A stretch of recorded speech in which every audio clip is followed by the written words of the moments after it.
So yun 'no, so kamusta po mga ka-Streetwise? Ako po si Takero Miyamoto at welcome po sa aking munting channel. So mga ka-Streetwise, medyo makapal po ng konti ang face, in short makapal ang mukha ni Basti Duterte. Kasi nga po nagpaparamdam na po si Basti Duterte na tatakbo po siyang senador.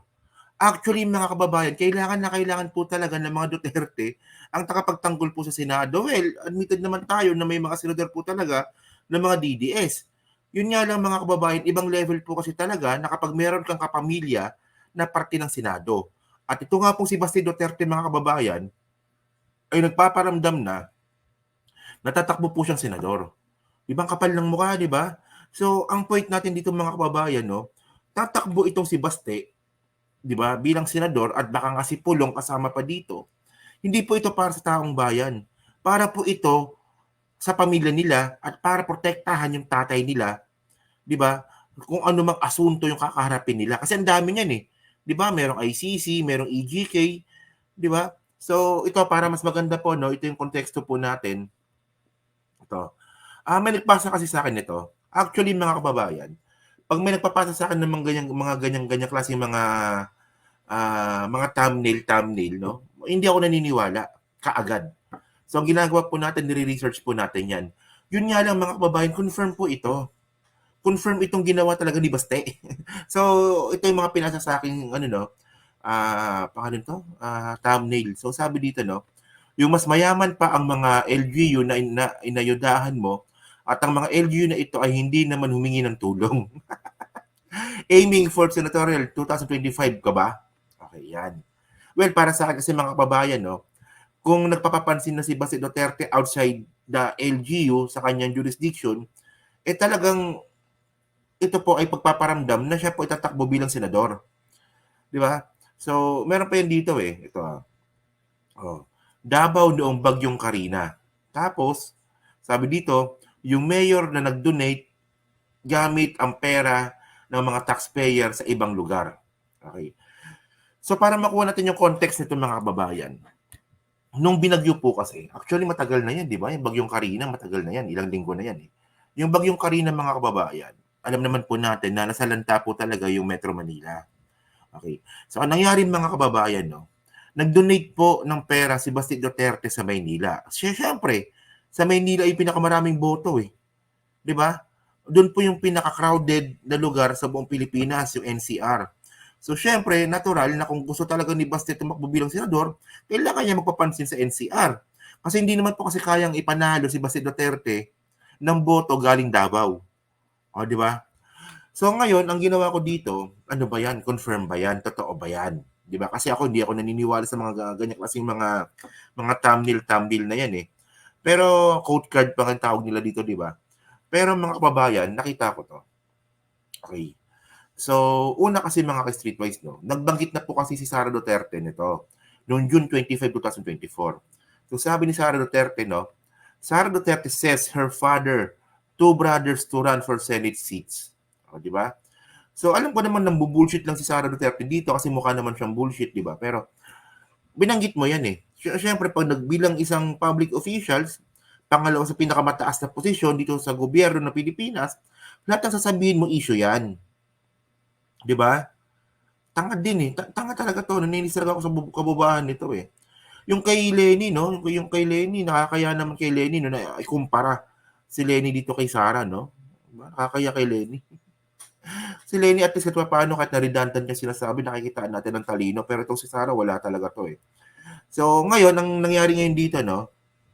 Dahil nga po sa pagbanggit nga ni Sara Duterte, natatakbo daw si Baste bilang senador. Ang sabi naman ni Baste, di ba?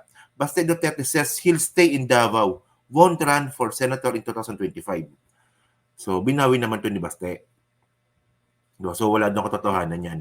So, ngayon, di ba, kahit sabihin ni Baste na walang katotohanan to, pero ang may katotohanan dito mga kababayan, umepal ka sa Metro Manila. Oh. So, sabi dito okay, Baste Duterte binira paandar na donasyon sa mga binaha. Actually, matagal na pala to, no? Almost 1 week na pala tong balita na to. Ngayon ko lang talaga ito nabalitaan.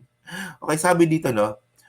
Tinaguriang calamity politics ang hakbang ni Davao City Mayor Sebastian Duterte na i-donate ang mga buwis ng Dabawenyo sa calamity-stricken cities at municipalities, gayong ang kanyang sariling lungsod ay patuloy na dumadanas ng matinding pagbaha.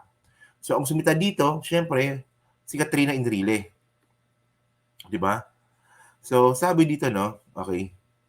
Ito, teka lang. Binatikos ni Cagayan Economic Zone Authority CESA, Administrator and CEO Secretary Katrina Ponce Enrile, ang tinawag niyang calamity politics at ipanaliwanag na ang ginawa ni Mayor Baste ay out of touch dahil ang mga nakinabang sa kanyang hakbang ay mas mayayaman pang lungsod at munisipalidad kaysa Davao City. So magkano ba yung binigay? Ayun ang gusto ko malaman, magkano ba yung binigay? So sabi dito, okay, ang Davao City Mayor ay namahagi ng tig 1,000,000 sa 6 na lalawigan sa Luzon, tig 500,000 sa 11 na lungsod sa Greater Manila area at tag 300,000 sa 10 bayan at sa iba't ibang lalawigan para sa kabuuan na 14.5 million na halaga ng Dabawenyo taxpayer money. Baste's decision to give financial assistance to select places is trapo calamity politics at its worst. Diba? Mas mayaman pa ang mga LGU na inaayudahan at ang mga LGU na ito ay hindi naman humihingi ng tulong, sabi ni Enrile. O nga naman mga kababayan. Diba? Kasi hindi lang po nakakaalam mga ka-streetwise, no? Okay. Yung pera po ng LGU, di ba? Yung pag national project po kasi, sa LGU, ang nagpopondo po dyan is yung national government. And then mga kababayan, kumikita po yung LGU mga ka-streetwise, no? Yung LGU, yung municipality, kumikita din po yan sa mga taxpayer na nagbabayad po sa mismong LGU na yan. For example, merong negosyo, di ba, sa Davao City. So, ang bayad po ng tax niyan, diretso po sa Davao City. Di ba? And then dito mga kababayan, no, some of the part of that taxpayer money, no, ay pupunta po sa national and then ibabalik po sa LGU. So ang point dito mga kababayan, no, nakakagulat lang, no, na ewan ko ba, no? Ang nakakagulat kasi dito mga kababayan, mas mayaman pa po, di ba? Yung Metro Manila kaysa Davao City, binigyan pa ng donation, di baste, yung Manila. For whatever reason na hindi naman sila nanghihingi ng donasyon sa Davao City.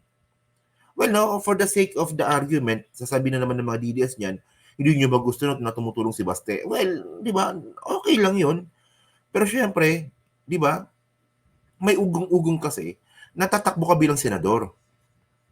At alam naman po natin mga kababayan, na tulad nga ng sinabi ko kanina, mas marami po talagang boto ang makukuha ni Baste Duterte kung magiging mabango ang pangalan niya sa Metro Manila. At dyan po mahina ang mga Duterte. Well, sa Mindanao, posibleng manalo si Baste bilang senador. Pero sa Metro Manila, mukhang malabo. Especially yung mga pinapatay ng tatay mo sa Metro Manila, karamihan doon. Tapos mga kababayan, no, ang nakakatawa pa dito, no, ito galing itong Philippine Statistics Authority. Tama ba? PSA, di ba? O, tama. Ito galing itong PSA. Sorry, galing itong PSA. At dito natin makikita, no, ang sabi dito, no, poverty incidence among families. Okay. So, noong 2023, mga kababayan, isipin nyo, yung poverty rate po ng Davao City, 21.7.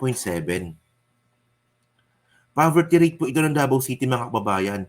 So, ibig sabihin nun, sa 100 pamilya, meron 21 na pamilya ang naghihirap sa Davao City. Tapos, ang nakakagulat dito, magbibigay ka pa ng ayuda dun sa mga LGU na mas mayaman pa sa'yo. Bakit hindi mo na lang siguro yung 14 million na yan? Bakit hindi mo na lang gawing proyekto para sa negosyo? At least nabigyan ng trabaho yung mga 21% mo na pamilyang naghihirap. Pero inuna mo pa yung politika. O, di ba? Nabubulshitan talaga ako dito sa ginawa ni Baste eh. Tapos, okay. So, ayun nga mga kababayan, no? So, kayo ba, naniniwala ba kayo na itong sinasabi nga po natin dito ay ano ba to? Appropriate ba to na ginawa ni Baste na magbigay siya ng 14 million? At to be exact, magkano ba yung sinabi dito ni Cristina Enrile? 14 point, magkano ba yung sinabi niya dito? 14.5 million. O di ba? 14 point, lakayan natin, 14.5 million po yung binigay po ni Basti Duterte sa LGU po ng Maynila. Di ba, sa tingin niyo ba appropriate ba to o nag-iisip lang tayo ng hindi maganda kasi kritiko tayo ng mga Duterte? Well, kasi para kasi sa akin, di ba, kung wala sanang ugong-ugong na tatakbo si Basti bilang senador, wala to eh. Okay lang yan eh, wala yan eh. Yun nga lang po kasi, meron po kasi talagang balita na tatakbo itong mga Duterte na to sa national election. So kailangan talaga nila ng boto from Maynila. 'Di ba? So yun, no? So diyan po sa Team Replay. So ano nga po masabi niyo nga po dito? At kayo ba naniniwala ba kayo na itong ginawa ni Basti Duterte ay politika ang dahilan nito or gusto niya lang tumulong? O, di ba? Depende sa inyo yan kung DDS kayo o hindi, no? So yun, sa pa-comment lang po sa baba, binabasa ko pong lahat yan. At syempre po, no, sa makakapanood po ng video po na to, sa mga bago po sa channel po na to, pwede naman kayo mag-subscribe and then mag-like. At kung di naman kalabisan, pwede nyo naman i-share tong video po na to. Okay? So maraming salamat sa inyo lahat. Kita na lang ulit tayo sa susunod na video. Salamat. Thank you.